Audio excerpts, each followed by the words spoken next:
갈릴리 가나라고 하는 지역의 동네에 혼인잔치가 열렸어요.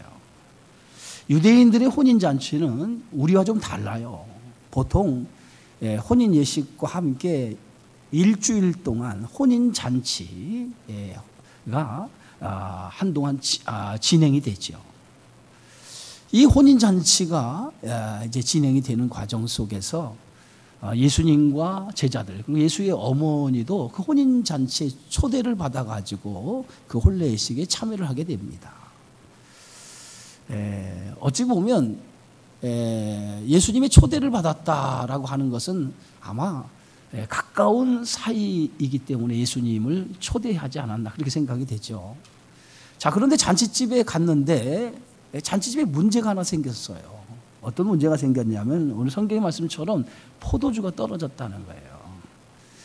이 포도주는 그냥 단순한 음료가 아닙니다. 유대인들의 그 잔치집의 포도주는 그 흥을 돋우는 그런 음료 가운데 하나예요. 그러니까 잔치집에 있어서 흥을 돋워주는 음료 가운데 하나가 포도주인데, 포도주가 떨어졌다라고 하는 것은 잔치집의 흥이 더 이상 이제 계속될 수 없다라고 하는 것이죠. 또 하나 이 성경에서 말하는 이 포도주는 기쁨을 상징하는 건데, 잔치집에서 가장 중요한 것이 뭡니까? 혼례식을 통해서 모든 하객들에게 기쁨이 넘치는 그러한 곳이 이 결혼회식 아닙니까? 그런데 이 잔치집에 포도주가 떨어짐으로 인해서 흥이 끊어지고 기쁨이 사라진 위기에 놓이게 되었다는 거예요. 자, 이 포도주가 떨어진 사실을 제일 먼저 안 사람이 있어요. 그게 누굽니까? 오늘 성경의 말씀 보니까 예수님의 어머니예요. 예수님의 어머니 마리아가 포도주가 떨어진 것을 알고 예수님께 가죠. 그래서 오늘 성경의 말씀에 보니까 예수님께 가서 뭐라고 말씀하냐면 이렇게 얘기하죠. 포도주가 떨어진지라 예수의 어머니가 예수에게 이르되 저들에게 포도주가 없다 하니 라고 말씀하죠. 예수님께 찾아가서 지금 그 혼인잔치집에 포도주가 떨어졌다라고 하는 문제에 대해서 예수님 앞에 알리게 되어져요. 포도주가 떨어진 거하고 예수님하고 무슨 상관이 있어요? 사실 예수님하고 아무 상관도 없잖아요. 포도주가 떨어진 거하고 상관이 있는 사람은 누구겠어요? 그 혼인잔치를 여는 그 주인이 상관이 있는 거지, 혼인잔치의 초청자로 그 혼인잔치에 참여했던 예수님이 포도주가 떨어진 거하고 어떤 관계가 있습니까? 아무런 관계가 없어요. 그런데 예수님의 어머니 마리아는 예수님께 이 가정에 포도주가 떨어졌다라고 하는 사실을 알고 제일 먼저 예수님을 찾아가서 포도주가 떨어졌다라고 알려주죠. 자, 마리아가 예수님의 어머니가 포도가 떨어졌다라고 알려준 것은 단순히 이 가정에 포도주가 떨어졌습니다라고 하는 것을 알리기 위해서 그렇게 예수님께 포도주가 떨어졌다라고 알렸느냐? 그게 아니라는 거죠. 이 가정에 지금 잔치석상에 흥이 있어야 할 그 포도주가 떨어진 것 때문에 흥이 끊어질 그 위기에 있는 이 가정에 예수님을 통해서 문제를 해결해 달라고 하는 의미에서 예수님께 포도주가 떨어졌다라고 예수님에게 알린 거 아니겠어요? 그렇다고 하면 이 마리아는, 예수님의 어머니 마리아는 예수님이 그만한 포도주가 떨어졌으면 포도주가 떨어진 이 문제에 대한 해결을 할 수 있을 것이라고 하는 그 문제 해결을 할 수 있는 분이라고 하는 것을 아셨기 때문에 예수님에게 이 포도주가 떨어진 사실을 알렸을 거라고 생각이 됩니다. 예수님이 태어나기 전에 이미 천사 가브리엘을 통해서 수태고지, 예수님이 태어날 것을 이미 마리아에게 천사가 알려줬어요. 지극히 거룩한 분이 이제 너를 통해 태어날 거라고 하는 것을 알려줬죠. 그것을 통해서 태어나신 예수님이 어떤 분인가 마리아는 알고 있었어요. 그래서 마리아는 이제 예수님 앞에 찾아가서 이 가정에 포도주가 떨어진 문제를 가서 알린 거예요. 그리고 나서 예수님이 이 사실을 알고 이 가정의 문제를 해결해 줄 거다라는 생각으로 예수님 앞에 포도주가 떨어진 사실을 알려주죠. 자, 그랬더니 예수님의 반응이요, 그렇게 좋은 반응이 나타나지 않아요. 오늘 그 어머니의 그 포도주가 떨어졌다는 얘기를 듣고 예수님께서 뭐라고 얘기하냐면 이렇게 얘기하죠. 4절에 보니까 예수께서 이르시되 여자여 나와 무슨 상관이 있나이까 내 때가 아직 이르지 아니하였나이다. 예수님의 말씀은 여자여 이 얘기는 뭡니까? 어머니에게 하는 얘기인데 여기 귀나이라고 하는 그런 그 말인데요. 이것은 귀나이라고 하는 말은 좀 높여서 하는 얘기예요. 우리가 한글성 여자여 어머니 여자여 어머니를 하대해서 부르는 것처럼 이렇게 들리지만 실제적으로 그렇지 않아요. 나와 무슨 상관이 있습니까? 맞는 말이죠. 예수님께서 말씀하시는 이 말씀이 맞는 얘기예요. 나와 무슨 상관이 있나? 나와 무슨 상관이 있나? 전혀 예수님하고 관계도 없고 상관도 없어요. 단지 예수님은 초대를 받고 온 이 집의 하객에 불과하죠. 근데 나와 무슨 상관이 있나? 나와 무슨 상관이 있습니까? 라고 얘기하죠. 그러면서 예수님이 말씀하시기를 내 때가 아직 이르지 아니하였다. 내 때가 아직 안 됐다는 거예요. 예수님의 때라고 하는 게 뭡니까? 자신이 이제 공생애를 시작하면서 자신을 드러낼 때가 되지 않았다는 거예요. 모든 일은요 다 정한 때가 있어요. 씨를 뿌리면 그 씨를 바로 거두는 게 아니죠. 시간이 지나야 돼. 거두는 시기가 있는 거예요. 거두는 때가 있는 거예요. 하나님의 때도 마찬가지입니다. 하나님의 때도 바로 하나님의 때, 그 때가 있는 거예요. 지금은 예수님의 때가 아니라는 거예요. 그것이 예수님의 말씀이었어요. 그러나 이 마리아는, 예수님의 어머니 마리아는 포도주가 떨어졌고, 그 포도주가 떨어진 그 사실 속에 주님과 아무런 관계가 없을지라도 주님의 도우심 없이는 다른 어떤 방법이 없다라고 하는 것을 예수님의 어머니 마리아는 알고 있었다는 거예요. 주님 외에는 이 가정에 지금 포도주가 떨어진, 잔치의 흥이 끊어질 이 위기에서 그 문제를 해결하실 분은 아무도 없다는 거예요. 오직 예수님밖에 없다고 하는 사실을 이 마리아는 알고 있었어요. 비록 예수님의 때가 아니더라도 이 가정의 문제를 해결할 수 있는 것은 예수님밖에 없다. 그런 생각과 그런 믿음을 가지고 예수님 앞에 가서 그 가정에 포도주가 떨어진 사실을 알려준 거예요. 여러분, 믿음이라고 하는 것은 하나님의 능력을 움직이는 힘이 믿음이라는 거예요. 하나님의 능력을 움직이는 힘, 그게 믿음이라고 하는 힘이에요.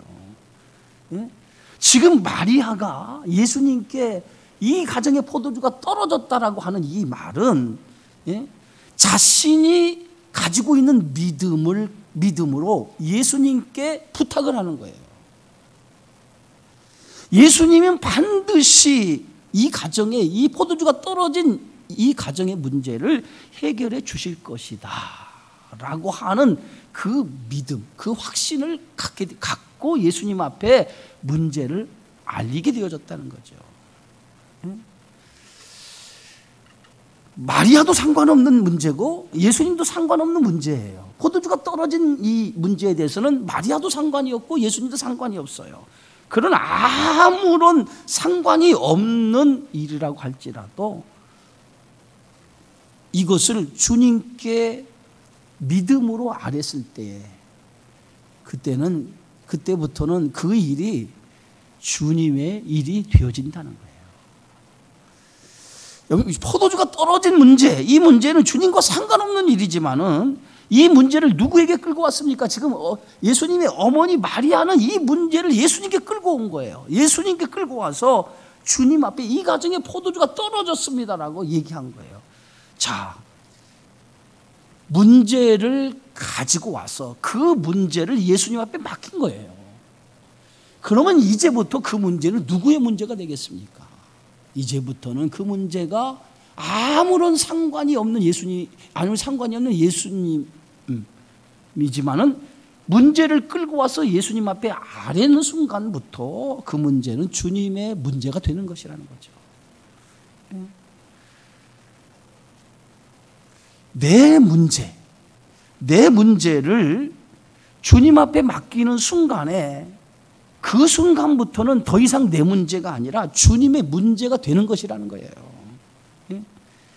주님의 문제가 될 때에 그때부터 뭐예요? 주님은 움직이기 시작한다는 거죠. 믿음이라고 하는 게 그겁니까? 내가 주님을 믿고 그 믿음을 통해서 내 문제를 주님 앞에 맡길 때에 그때부터 주님의 문제가 되고 주님의 문제가 되는 순간부터 주님이 움직이기 시작한다는 거예요. 바로 포도주가 떨어진 사실, 이것은 주님과 아무런 관계가 없지만 예수님의 어머니가 그 문제를 들고 와서 누구에게 알립니까? 예수님께 알리게 되어져요. 예수님께 알렸을 때에 그냥 알린 게 아니죠. 마리아는 예수님에 대한 믿음을 가지고 예수님께 알린 거예요. 예수님은 능히 이 가정에, 포도주가 떨어진 이 가정의 문제를 해결해 주실 것이라고 하는 그러한 믿음을 가지고 그 믿음으로 예수님께 아뢰게 된 것이라는 거죠. 문제를 들고 와서 그 문제를 예수님께 아뢰었을 때에 그 순간부터 이 문제는 누구의 문제가 되느냐? 바로 예수님의 문제가 되었다는 거예요. 그러면서 이 마리아는 예수님에게 그 문제를 가져다 주면서 하인들에게 이렇게 얘기합니다. 오늘 성경 말씀에 보면 5절에 이렇게 기록하죠. 그의 어머니가 하인들에게 이르되 너희에게 무슨 말씀을 하시든지 그대로 하라 하니라. 네? 너희에게 무슨 말씀을 하시든지 그대로 하라. 이것이 마리아가 그 하인들을 예수님께 보내면서 한 얘기예요. 분명히 하나님께서, 오늘 예수님께서 이 가정의 포도주가 떨어진 문제에 대해서 해결해 주실 것을 오늘 마리아는 믿음으로 믿었다는 거예요. 그런 확신을 가졌다는 거예요. 그 확신 속에서 문제를 예수님께 맡기면서 하인들에게 무슨 말씀을 너희들에게 하시든지 그대로 하라는 거예요. 순종을 요구하고 있어요. 여러분, 하나님 앞에 기도하는 사람은 마리아가 가졌던 이러한 믿음이 있어져야 될 줄 믿습니다. 기도는 단순한 독백이 아니에요. 내가 혼자 중얼거리는 외침이 아니에요. 내 기도에 대해서 하나님이 가부간에 어떤 행동을 취하실 거라고 하는 그런 확신과 기대가 우리 속에 있어져야 된다는 거예요. 마리아의 행동은 단순한 예수님 앞에 나와서 포도주가 떨어졌는 사실만 얘기하는 것이 아니고, 또 그 하인들을 보내면서 무슨 말씀을 하시든 그대로 하라고 하는 이 말씀 속에서는 자신이 예수님을 향한 기대와 확신을 가지고 있다라고 하는 표현이라는 거예요. 바로 그것이 마리아의 믿음이고 마리아가 가졌던 신앙이라는 거예요.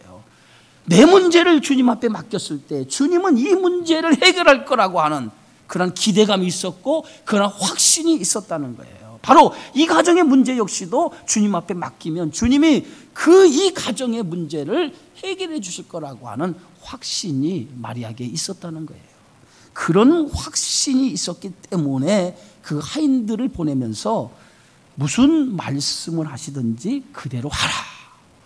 그 하인들에게 그렇게 말씀을 했다는 거죠. 오늘 마가복음 11장 24절에 보면 무엇이든지 기도하고 구하는 것은 받은 줄로 믿으라 그랬어요. 한번 따라해 볼까요? 무엇이든지 기도하고 구하는 것은 받은 줄로 믿으라. 여러분, 기도하면서 이런 믿음으로 기도하고 계십니까? 이런 믿음으로 기도하고 계시냐고요. 내가 기도하는 순간, 내 문제를 안고 기도하는 순간에 이 문제는 더 이상 내 문제가 아니라는 거예요. 내가 문제를 안고 기도하는 이것은 더 이상 내 문제가 아니라 내 문제를 누구한테 맡기는 거예요? 주님 앞에 맡기는 일이라는 거예요. 예? 그 순간에 주님 앞에 맡길 때 이 문제는 더 이상 내 문제가 아니라 누구의 문제가 됩니까? 주님의 문제가 된다는 거예요. 주님의 문제. 예?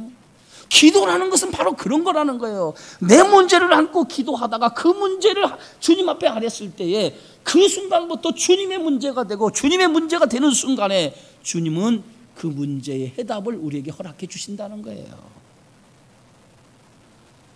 무엇이든지 기도하고 구하는 것은 받은 줄로 믿어라. 왜 하나님께서 이 말씀을 성경에서 말씀하고 있을까요? 내 문제는 내 문제가 아니라 기도하는 순간 주님의 문제가 되기 때문에 그때부터 기도하는 것은 주님 앞에 맡기는 행위요, 주님 앞에 맡길 때 그 모든 것은 응답으로 나타난다는 거예요. 엘리야가 갈멜산 꼭대기에서 비가 오도록 3년 6개월 동안 비 한 방울 내리지 않은 그 땅을 위해서 엘리야가 이제 갈멜산 꼭대기에 올라가서 하나님 앞에 비가 오도록 기도합니다. 어떻게 기도하죠? 간절히 무릎을 꿇고 머리를 두 무릎 사이에 박고 하나님 앞에 기도하기 시작합니다. 3년 동안 비가 내리지 않은 그 문제를 안고 하나님 앞에 간절히 비가 오게 해달라고 기도했어요. 그리고 나서 자기 사환에게 저 바다 건너편을 바라보라고 명령을 하죠. 하인이 그 사환이 이 엘리야가 시키는 대로 저 바다 건너편, 엘리야가 바라보라고 하는 저 바다 건너편을 바라봅니다. 그런데 어떤 비가 내릴 징조 하나 보이질 않아요. 비가 내릴 징조 하나 보이지 않습니다. 그런데 엘리야는 그 사환에게 이렇게 얘기합니다. 계속해서 실망하지 않고 계속해서 바다 저쪽을 바라보라 라고 계속해서 얘기하죠. 한참을, 오늘 성경 말씀 보니까 7번째 바다 저편을 바라봤다고 그랬어요. 7번째 바다 저편을 바라봤다는 거예요. 7번째 바다 저편을 바라보는 순간에 저 바다 저편에서 뭐예요? 손바닥 크기만한 구름이 일어나는 것을 보게 된 거예요. 7번째 갔을 때에. 그리고 나서 그 손바닥 크기만한 구름이 일어나는 것을 보고 엘리야에게 가서 이렇게 얘기하죠. 저 바다 건너편에 손바닥만한 구름이 보입니다 라고 얘기해요. 그때에 엘리야가 뭐라고 합니까? 이제 됐다. 자신이 지금 그 이스라엘 땅에 비가 내리지 아니하는 그 문제를 들고 하나님 앞에 올라가서 무릎을 꿇고 기도했을 때, 그 문제를 주님 앞에 맡겼을 때, 하나님 앞에 맡겼을 때 하나님께서 움직이기 시작했다는 거예요. 7번까지 바다 저편을 바라보는 순간에 하나님의 역사가 나타나기 시작했다는 거예요. 참고 기다리니 때가 이르게 되어졌다는 거예요. 기도했더니 그 기도가 열매를 맺게 되어졌다는 거예요. 우리가 하나님 앞에 기도할 때 한 번에 이루어지지 않는다고 실망하지 마세요. 내 문제를 주님 앞에 맡기는 순간에 주님의 문제가 되고, 그 문제가 될 때 하나님은 때가 되면 반드시 우리의 기도가 응답하게 되어지리라 믿습니다. 마리아는 하인들에게 이렇게 얘기하죠. 이해할 수 없는 지시를 너희에게 지시를 해도 그 지시대로 믿고 순종하라, 그렇게 당부하는 거예요. 이해할 수 없는 말씀, 예수님이 지금 너희들에게 이해할 수 없는 말씀을 해도, 그 이해할 수 없는 말씀을 해도 그 말씀에 순종하라는 거예요. 순종하라는 거예요. 믿음이 뭡니까? 믿음은 믿고 순종하는 게 믿음이라는 거예요. 믿고 순종하는 거라는 거예요. 아브라함이 하나님의 부름을 받았어요. 그 부름을 받고 아브라함은 어떻게 했습니까? 하나님의 부름을 받고 떠났다고 그랬어요. 갈 바를 알지 못했지만 말씀을 듣고 떠났다고 그랬어요. 떠난 것뿐만이 아니에요. 아브라함은 자기 자식 이삭을 바치라고 했을 때 그 말씀에 순종하여 이삭을 바쳤습니다. 떠나라 했을 때 떠났고 바치라 했을 때 바쳤어요. 그것이 아브라함의 믿음이, 그 믿음의 순종을 통해서 아브라함은 믿음의 조상이 되었다는 거예요. 우리가 주여 주여라고 외치는 것은 참 많이 외치죠. 근데 중요한 것은 주여 주여 외치는 것이 중요한 것이 아니라 주님 앞에 나 자신을 드리고 순종하는 것이 중요하다는 거죠. 순종이 있을 때 그 순종을 통해서 하나님의 기적을 일구는 그런 놀라운 역사가 나타난다는 거예요. 자, 오늘 6절의 말씀 봅시다. 6절의 말씀을 이렇게 기록하고 있어요. 거기에 유대인의 정결 예식을 따라 두세 통 드는 돌 항아리 6이 놓였는지라 그랬어요. 정결 예식을 따라. 정결 예식법이 뭡니까? 유대인들은요, 밖에 나가오면 반드시 손을 씻도록 되어져 있어요. 이게 유대인의 정결 의식법, 율법에 정해진 정결 예식법이에요. 그래서 집집마다 이 항아리, 돌 항아리가 놓여져 있고 그 돌 항아리에는 물이 채워져 있어요. 그래서 그 물을 떠다가 반드시 밖에 나가서 돌아올 때에 손을 씻도록 되어 있어요. 정결한 예식법에 의해서 손을 씻도록, 부정한 것이 들어오지 않도록 손을 씻도록 되어져요. 이게 정결 예식법이에요. 그래서 어느 집에든 유대인들의 집에 가면은 이 돌 항아리가 놓여져 있는 거예요. 자, 오늘 말씀에도 보면 정결 예식을 따라 두세 통 드는 항아리 6이 놓였다라고 말합니다. 여러분, 정결 예식이라고 하는 이 법은 율법이에요. 율법이라고 하는 것은 장차 오실 예수 그리스도의 그림자라고 오늘 로마서에는 얘기하고 있습니다. 율법은 정확하게 해서 예수 그리스도를 가리키고 율법을 통해서 사람을 변화시키지 못해요. 율법을 통해서 사람은 변화시키지 못하지만은 복음의 능력을 통해서는 사람을 변화시키는 거예요. 바로 오늘 이 속에서 돌 항아리 6, 율법은 변화를 못 시키지만은 그리스도, 이 땅에 복음의 능력으로 오신 주님은 변화시킬 수 있다라고 하는 것을 상징적으로 이 두세 통 드는 돌 항아리 6, 율법을 상징하는 정결 예식법을 통해서, 정결 예식을 통해서는, 율법을 통해서는 사람을 변화시키지 못하지만은 예수 그리스도는 변화시킨다는 거예요. 예? 그것을 오늘 상징적으로 오늘 여기서 우리에게 말씀하고 있는 거예요. 예수님께서는 이제 그 돌 항아리 6, 그 물에 예수님께서 뭐라고 얘기합니까? 두세 통 드는 돌 항아리 6에 놓였는지라. 7절에 보니까 예수께서 그들에게 이르시되 항아리에 물을 채우라, 이렇게 얘기해요. 항아리에 물을 채우라. 예? 항아리에 물을 채우라는 거예요. 어디까지 채웁니까? 아귀까지. 예? 항아리 그 아귀까지 물을 가득 채우라고 명령합니다. 항아리에 아귀까지 물을 채우라는 거예요. 더 이상 다른 어떤, 아귀까지 태우라는 건 다른 것이 들어가지 못하도록, 섞이지 않도록 물을 가득 넘치도록 그 아귀까지 채우라는, 다른 것들이 섞이지 않도록 물을 가득 채우라는 거예요. 물을 하인들은 예수님이 시키는 대로 그 아귀까지 물을 채우기 시작합니다. 물을 다 채우자 예수님께서는 하인들에게 이렇게 말하죠. 이제 그 물을 떠다가, 이제는 물을 떠다가 연회장에 갖다 주라라고 얘기합니다. 물을 떠다가 연회장, 이 잔치, 이 혼인 잔치에 참여한 하객들에게 그 물을 떠다가 갖다 주라는 거예요. 자, 오늘 이 본문의 말씀 속에서 보면 이 하인들의 순종이 얼마나 중요한지를 우리에게 몇 가지를 통해서 말씀하고 있어요. 첫 번째는 뭡니까? 예수님의 어머니가 이 하인들을 예수님께 보내면서 뭐라고 얘기하죠? 무슨 말씀을 하시든지 그대로 하라, 이렇게 순종을 요구했어요. 자, 그랬더니 예수님께서 두 번째로 그 하인들에게 뭘 시켰냐면 두세 통 드는 돌 항아리 6에다 물을 아구까지 채우라고 그랬어요. 그죠? 그랬더니 그들이 그 말씀에 그대로 순종해서 물을 아구까지 채웠어요. 다 물을 다 채웠어요. 채웠더니 이번에는 예수님께서 뭐라고 합니까? 그 물을 떠다가 연회장에게 갖다 주라. 잔치 하객들에게, 잔치에 참여한 하객들에게 그 물을 떠다가 갖다 주라는 거예요. 포도주가 떨어졌는데 물을 채우라고 하고, 그리고 나서 그 물을 떠다가 연회장에 갖다 주라고 그랬습니다. 여러분, 하인들의 입장에서 한번 생각합시다. 하인들의 입장에서 생각해 보면 물을 떠다가 연회장에 갖다 주라고 하는 것이 이해가 되겠냔 말이에요.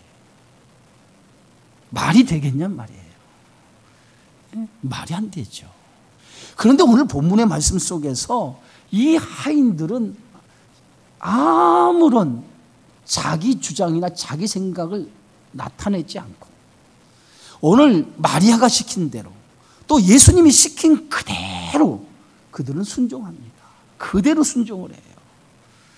자, 그 순종을 한 결과가 어떤 결과를 나타났습니까? 그게 바로 10절의 말씀입니다. 오늘 다 같이 한번 읽어봅시다. 말하되 사람마다 먼저 좋은 포도주를 내고 취한 후에는 낮은 것을 내거늘 그대는 지금까지 좋은 포도주를 두었도다 하니라. 사람마다 먼저는 좋은 포도주를 낸다는 거예요. 잔치 자리에 가면은 사람은 먼저 좋은 포도주를 내고 나서 사람은 그 포도주에 취한 다음에는 좋지 못한 맛이 없는 포도주를 낸다는 거예요. 그게 대부분 혼인잔치에 참여한 사람들의 얘기였어요. 그런데 이 집은 처음과 나중, 오늘 성경의 말씀은 처음과 나중 똑같이 좋은 포도주를 내어줬다는 거예요. 자, 그러면은 이 하인들이 가져다 준 것이 포도주예요, 물이에요? 네? 여러분, 이 하인이 가져다 준 것이 포도주예요, 물이에요? 뭘 갖다 줬어요? 대답을 못하네요. 뭘 가져다 줬어요? 네? 물이에요, 포도주예요? 물을 갖다 줬죠. 여러분, 믿음이 없다는 거예요, 이게. 예수님께서 이 하인들에게 물을 부으라고 하고 갖다 주라고 한 것은 뭐예요? 물을 갖다 준 게 아니에요. 뭘 가져다 줬어요? 포도주를 가져다 준 거예요. 포도주를 가져다 준 거예요. 자, 물을 가져다 준다면 무슨 의미가 있어요? 물을 가져다 줄 바에는 무슨 의미가 있냔 말이에요. 예수님은 오늘 마리아가 오늘 예수님 앞에 나왔을 때 포도주가 떨어졌다라고 하는 건 이 문제를 해결할 분은 누구라는 거예요? 예수님밖에 없다라고 하는 것을 알고 있었다는 거예요. 자기의 문제, 이 가정의 문제를 예수님 앞에 맡긴 거예요. 자, 예수님이 맡기는 순간에, 믿음으로 맡기는 순간에 그 믿음이 뭐예요? 예수님은 하실 수 있습니다. 물을 변하여 포도주로 만들 분이라고 하는 것을, 예수님 이 문제에, 이 가정의 문제를 해결할 수 있는 분이라고 하는 것을 믿음으로 믿고 간 거예요. 그랬더니 정말 그 믿음이 어떻게 됐어요? 뭐가 됐어요? 믿음대로 된 거예요. 믿음대로 된 거란 말이에요. 믿음대로 된 거예요. 그 물을 갖다 주었는데 물이 아니에요. 그 물이 뭐예요? 그것은 물이 아니라 예수님이 물을 아까 채워서 물을 채웠지만 그것은 그 순간부터 물이 아니라 뭐가 변한 거예요? 복음의 능력이 변한 것처럼, 예수님의 복음의 능력이 우리 안에 들어오면 우리의 삶이 변한 것처럼 물같이 맛없는 물이, 아무런 맛이 없는 물이 변하여 뭐가 됐어요? 포도주가 된 것처럼 우리 인생에도 예수 그리스도가 들어오면 아무런 의미가 없는 인생이 의미 있는 인생으로 변하게 되어지는 줄 믿습니다. 그게 예수님의 복음의 능력이라는 거예요. 오늘 이 가정에 뭐가 나타나서 예수님의 복음의 능력이 나타난 거예요. 예수님의 살아계신 복음의 능력이 이 가정에 나타난 거예요. 그래서 물을 떠다가 갖다 주었는데 물이 아니라 뭐예요? 포도주가 됐다는 거예요. 물이 변하여 뭐예요? 맛을 내는 포도주가 되어진 줄 믿습니다. 그런데 이렇게 물이 변하여 맛을 내는 포도주가 되는 그 모든 배경은 어디에 있어요? 믿음과 순종이 낳는 기적이라는 거예요. 주님을 향한 믿음, 그 믿음과 순종이 낳은 기적이었다는 거예요. 여러분, 헌신이 뭐예요? 헌신은 다른 거 아니에요. 주님을 믿는 믿음을 가지고 살아가는 삶이 순종으로 나타나는 것이 헌신이라는 거예요. 주님에 대한 믿음, 그 믿음을 가지고 살아가는 그 삶, 그 순종을 통해서 나타나는 것이 바로 헌신이라는 거예요. 오늘 총여선교회가 하나님의 일을 할 때에 어떤 마음으로 해야 되느냐? 오늘 이 마리아가 주님을 찾아와서 문제를 맡긴 것처럼 주님 앞에 맡기는 마음으로 주의 일을 하시기 바랍니다. 주의 일을 하다 보면요, 어려운 일, 힘든 일 많아요. 물질의 장애도 있고 사람의 장애도 있어요. 네? 이런 장애가 있다고 해서 주의 일을 주저하면 안 됩니다. 그 장애를 뚫고 나가야 돼요. 뭘로 뚫고 나갑니까? 믿음으로 뚫고 나가야 돼요. 믿음으로 뚫고 나가야 되고, 여러분들은 오늘 믿음으로 뚫고 나가는 우리 여성교회 위에 뭘로 보답을 해야 되냐면 순종함으로 보답을 해야 돼요. 예? 무슨 일을 하든지 믿음으로 나갈 때 그 믿음의 일에 함께 더불어 순종할 때에 거기에 아름다운 하나님의 역사가 나타나는 줄 믿습니다. 우리 여성교회 회원들, 이제 총여성교회가 새롭게 한 해를 시작하면서 이제 헌신을 다짐하는데 이 한 해 주님에 대한 믿음 가지고 그 믿음을 가지고 어떤 장애도 뚫고 나가시기 바랍니다. 거기에 하나님의 역사가 반드시 일어날 줄 믿고 그런 믿음으로 나가실 때 여러분의 통해서 놀라운 주의 역사가 일어나리라 믿습니다. 아무쪼록 2023년 헌신을 다짐하는 이 자리에 다시 한번 믿음을 새롭게 하시고 그 믿음의 순종을 통해서 오늘 물이 변하여 포도주가 된 것처럼 여러분의 믿음과 헌신을 통해서 놀라운 변화의 역사가 우리 주님의 교회를 변화시키는 역사가 나타나는 그런 헌신이 되어지기를 주의 이름으로 축원합니다. 기도하겠습니다.